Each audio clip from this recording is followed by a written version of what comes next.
Former IDF spokesperson and senior fellow at the Foundation for Defense of Democracy is Jonathan Conricus. Joins me. Nice to see you. Nice to see you too. Thank you for having me. First of all, the obvious is that we wouldn't be having this discussion if Hamas, those terrorists, hadn't done October 7th. That's a given. It's also a given that there wouldn't be anybody hungry or starving if Hamas released the 50 people. That's another given. You agree?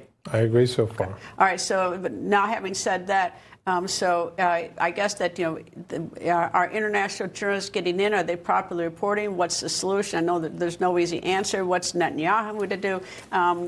It's like the world can't, we can't have children starving.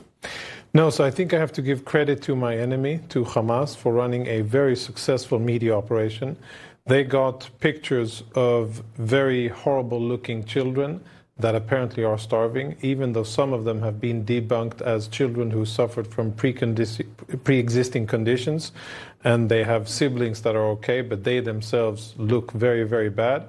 Those were the front pages of newspapers and websites around the world. That is probably what the president was referring to. I think we can all respond at the human level when we see a starving child or when we see a malnourished child.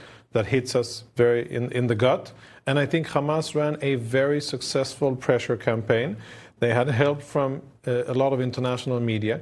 European countries piled on the pressure. And sadly, Israel succumbed to that pressure and did a 180 strategic turnaround. 4 or 5 months of fighting in the Gaza Strip have all but been undone when you look at the strategic situation.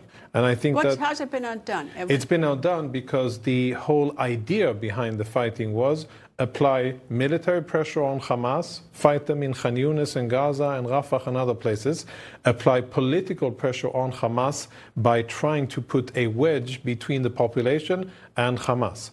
The Gaza Humanitarian Foundation, the organization that has provided more than 95 million meals to Gazans in the south, free of charge and with no strings attached, that is a threat to Hamas. But now, when Israel has allowed back the UN organizations and they have their hands on food again, giving it to Hamas, that's a win for Hamas. If we didn't have for a long time, I probably shouldn't say this on camera, but the thinking that I've had, and I've seen a lot of this, I've been over there, I've had a lot of conversations, is that the Hamas leaders, those horrible people, just want to live. That's what they want to guarantee, that they're going to live. Yeah. And so for the life of me, I don't understand why Israel doesn't give them that guarantee, get that 50, and then go in and kill them.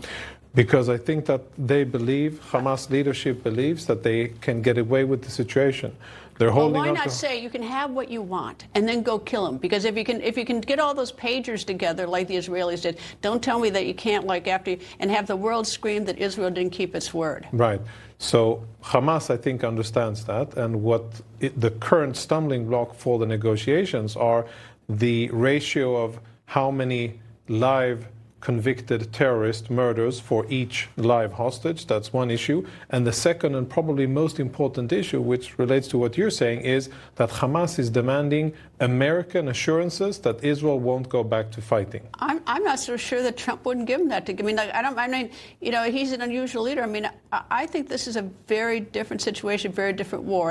And unfortunately, with those 50 people, some of them held underground, tortured, 30 bodies dead, 20 alive, is that Hamas has its foot right on the neck of everybody, any decent human being. Yeah, it's a strategic advantage that they're leveraging very well. And sadly, what I am so disappointed with is European leaders and leaders of democracies that instead of piling pressure on Hamas, not only are they not doing that, but they're putting pressure on Israel, and they're stumbling over themselves to recognize a Palestinian state, which is a victory for Hamas. That is what Hamas wants to happen. And you see that when French President Macron recognized the Palestinian state, or said that he would do so, the first ones to jump and enjoy and approve it were Hamas, because this really is a direct line between October 7, the attack, the massacre, and the hostage-taking, and then Palestinian statehood. And it is would be a strategic victory for Hamas, which I think should not and must not happen. And the fact that European countries, that democracies are part of this. Well, the UN has been against Israel forever.